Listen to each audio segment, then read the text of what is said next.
Mark Rutte, le chef de l'OTAN, qui est ton ami, il t'a appelé papa plutôt. Considérez-vous vos alliés de l'OTAN comme des sortes d'enfants? Vous savez, il m'aime bien. Je pense qu'il m'aime bien. S'il ne m'aime pas, je vous le dirai. Je reviendrai et le frapperai fort. Je l'ai fait affectueusement. Papa, tu es mon papa. Et puis papa doit parfois utiliser un langage fort. Langage fort. Vous devez utiliser un mot. Ils vont acheter pour des centaines de milliards de dollars d'équipements militaires. Eh bien, souvenez-vous, c'est moi qui ai mis fin à Nord Stream 2. Je suis allé en Allemagne maintenant que j'y pense. Désolé d'avoir fait ça. Je ne sais pas. Mais j'ai mis fin à Nord Stream 2. Personne d'autre ne l'a fait. Il est devenu de plus en plus évident, partout dans le monde, que les États-Unis n'ont pas vraiment d'alliés. Ils ont des pays qu'ils utilisent pour faire avancer leurs propres intérêts politiques et économiques.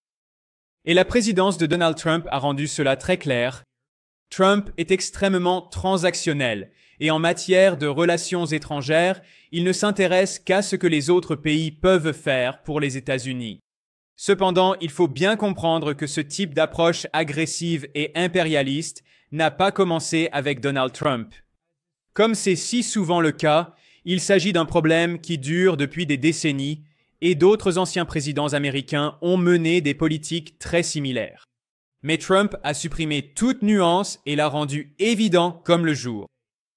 Et cela est particulièrement évident dans la guerre économique que Trump mène contre des pays du monde entier, ainsi que dans les tarifs douaniers qu'il impose, non seulement aux adversaires géopolitiques de Washington, mais aussi aux soi-disant alliés de longue date des États-Unis.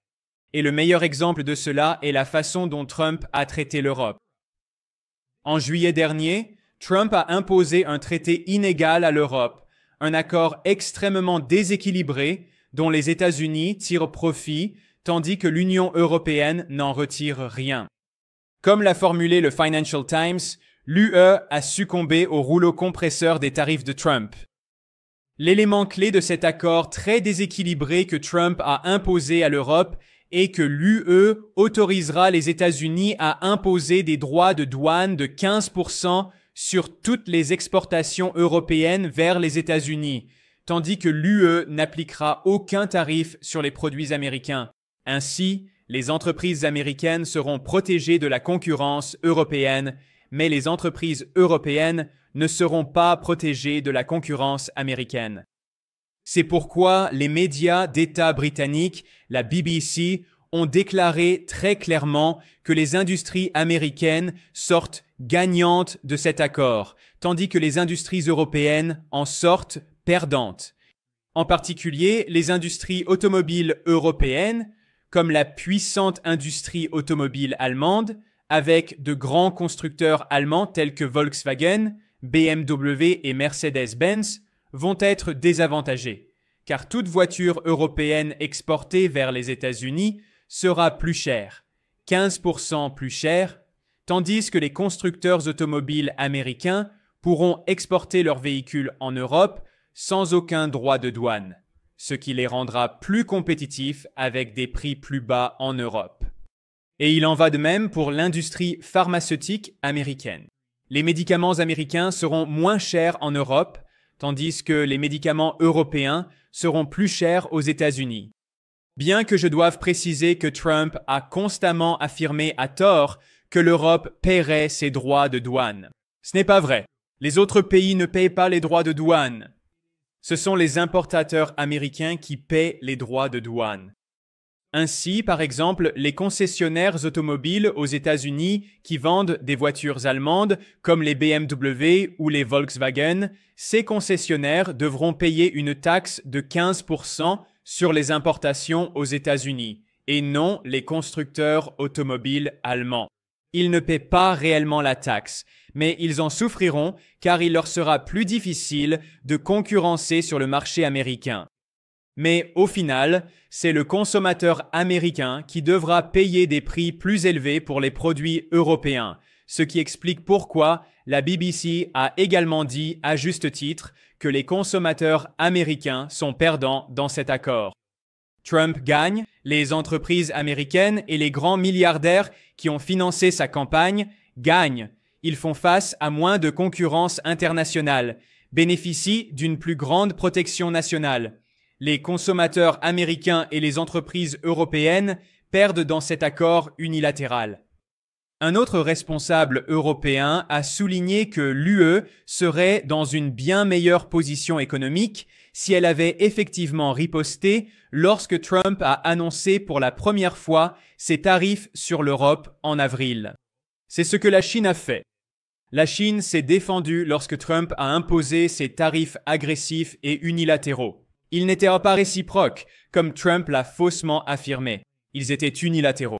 Et la Chine a répondu de manière proportionnée avec de véritables tarifs réciproques, disant aux États-Unis « Chaque fois que vous imposez des tarifs à nos entreprises, nous imposerons des tarifs aux vôtres. » Et Trump a été contraint de reculer.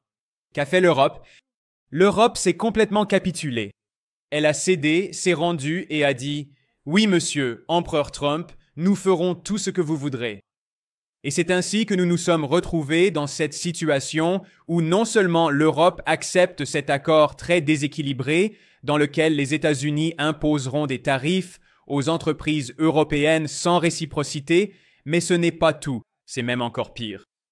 La dirigeante pro-américaine et atlantiste de l'UE, la commissaire Ursula von der Leyen, a fièrement annoncé que l'Europe achètera pour 750 milliards de dollars d'énergie américaine.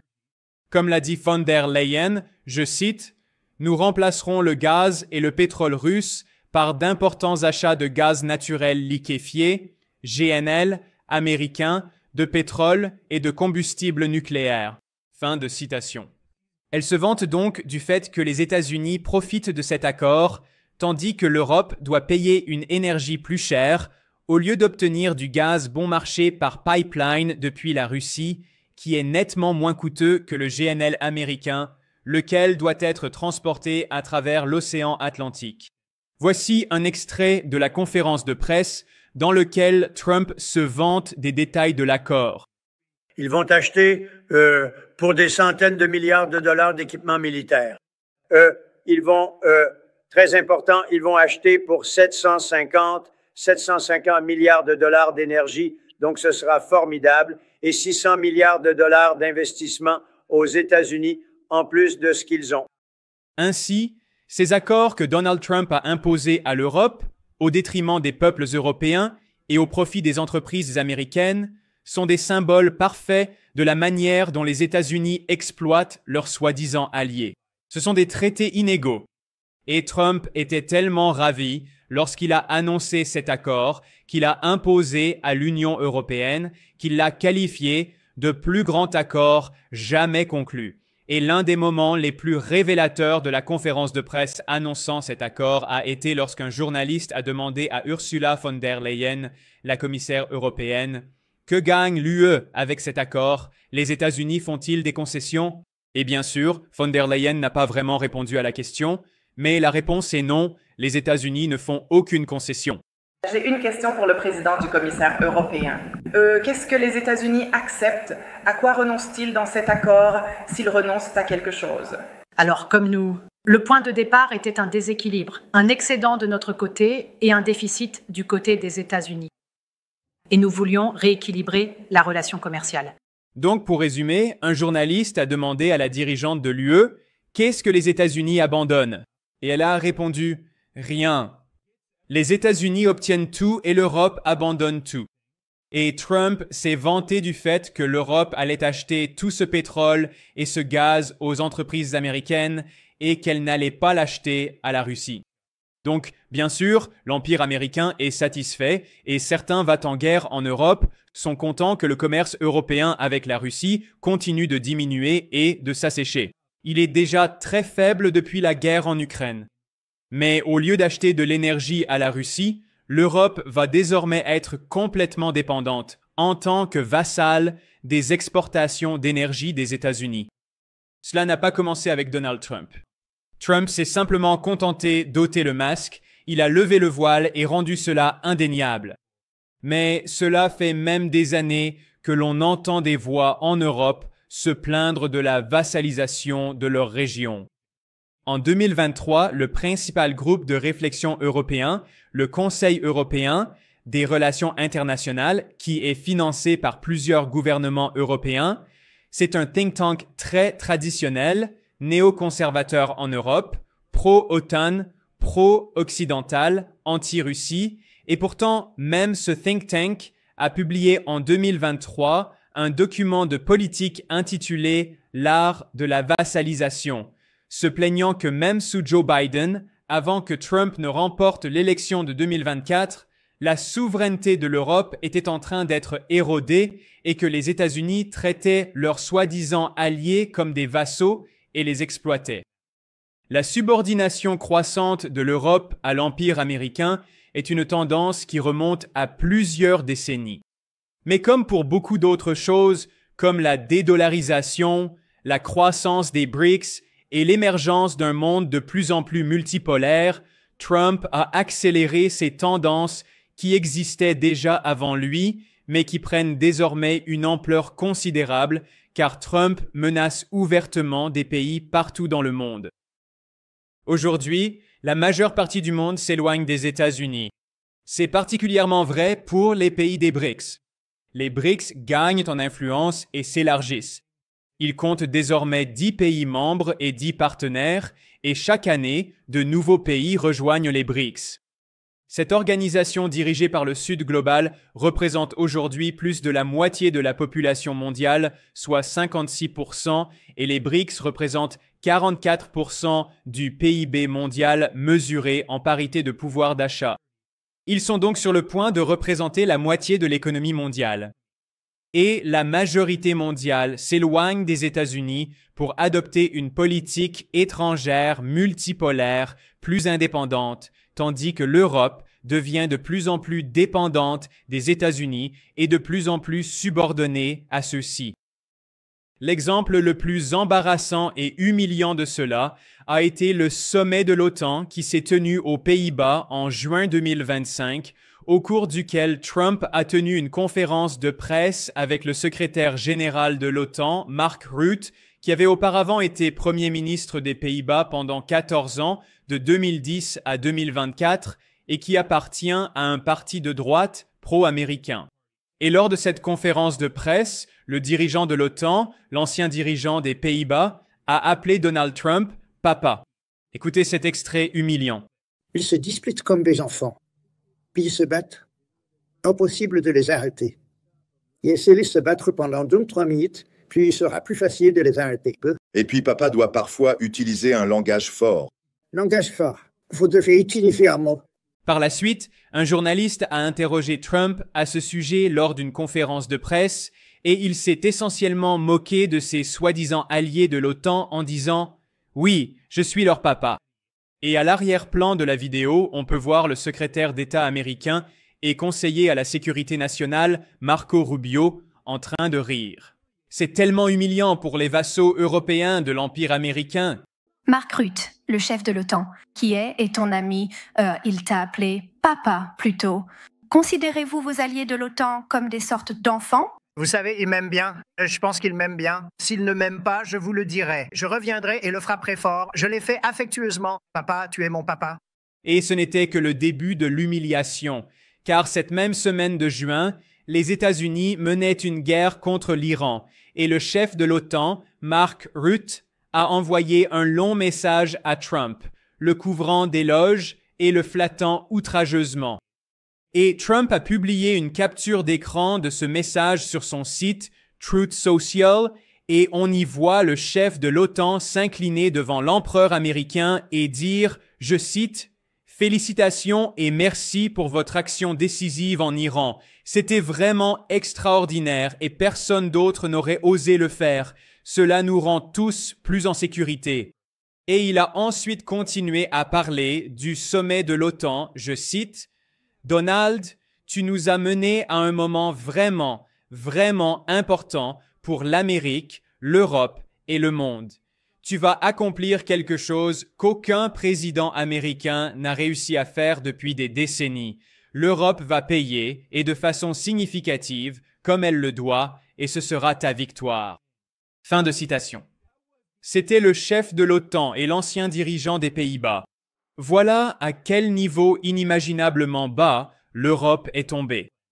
Et en comparant la réaction des dirigeants européens face au premier mandat de Donald Trump et à son second mandat, on peut voir à quel point la situation s'est dégradée en Europe. Aussi récemment qu'en 2018, lors du premier mandat de Donald Trump en tant que président des États-Unis, les dirigeants européens appelaient à une autonomie stratégique, affirmant qu'ils voulaient équilibrer leurs relations entre les États-Unis, la Chine et d'autres pays. Et l'ancienne chancelière allemande de longue date, Angela Merkel, ainsi que le président français, le banquier multimillionnaire Emmanuel Macron, Merkel et Macron ont ensemble appelé à la création d'une armée permanente européenne afin de ne plus être aussi dépendant des États-Unis et de l'OTAN. Mais cela n'a jamais eu lieu. Ce n'était qu'un ensemble de discours creux qui n'ont jamais été suivis d'actions concrètes et tangibles. Et si l'on remonte également à 2018, Donald Trump faisait pression sur les pays européens membres de l'OTAN pour qu'ils augmentent leurs dépenses militaires de 2% à 4% du PIB. C'est ce que Trump exigeait en 2018. Lors du sommet de l'OTAN de juin 2025 à La Haye, l'OTAN a officiellement annoncé que la demande de Trump était devenue une politique de l'OTAN et que tous les pays membres de l'OTAN devaient plus que doubler leurs dépenses militaires pour atteindre 5% du PIB d'ici 2035. Et cela signifie également que les entreprises américaines du complexe militaro-industriel vont profiter d'une véritable aubaine, car les pays européens vont dépenser des centaines de milliards de dollars pour acheter du matériel militaire américain, tout simplement parce que l'Europe n'a pas les capacités de produire tout cet équipement militaire, ces armes, munitions, missiles, etc. Les entreprises américaines, pour la plupart, les ont. Ils vont acheter pour des centaines de milliards de dollars d'équipements militaires. Donc, en résumé, il n'y a pas que les entreprises américaines qui profitent de ces droits de douane que les États-Unis imposent unilatéralement à l'Europe avec le consentement de l'UE. Il n'y a pas que les constructeurs automobiles américains et les entreprises pharmaceutiques qui en profitent, mais aussi le complexe militaro-industriel américain qui bénéficie de centaines de milliards de dollars de contrats conclus avec les membres européens de l'OTAN, ces vassaux qui ont accepté de verser un tribut à l'Empire américain. C'est exactement ce qu'ils font. Ils paient un tribut impérial. Et pendant ce temps, ce sont les peuples européens qui vont souffrir, car ce sont eux qui, en réalité, paient ce tribut aux États-Unis. C'est leur argent qui va aux entreprises américaines et au complexe militaro-industriel américain. Et les responsables néolibéraux de droite et du centre qui dirigent l'Europe réclament déjà l'austérité. Ils veulent réduire considérablement les dépenses sociales pour financer cette manne d'armement qui profite au complexe militaro-industriel américain. Dans le Financial Times, qui est le journal de la classe capitaliste britannique et des élites financières de la City de Londres, le FT a publié un article d'un de ses chroniqueurs appelant l'Europe à réduire son État-providence pour construire un État de guerre. Ainsi, les Européens vont perdre leur État-providence solide, qui a déjà été réduit au fil de décennies de néolibéralisme, afin de servir l'Empire américain et de se préparer à la guerre. Le membre moyen de l'UE consacre 4,7% de son PIB à l'éducation, ce qui est donc déjà inférieur au nouveau seuil de 5% fixé pour les dépenses militaires. Mais ils vont encore réduire les dépenses d'éducation, passant de 4,7% à, 3%, 2%, tout en plus que doublant les dépenses militaires.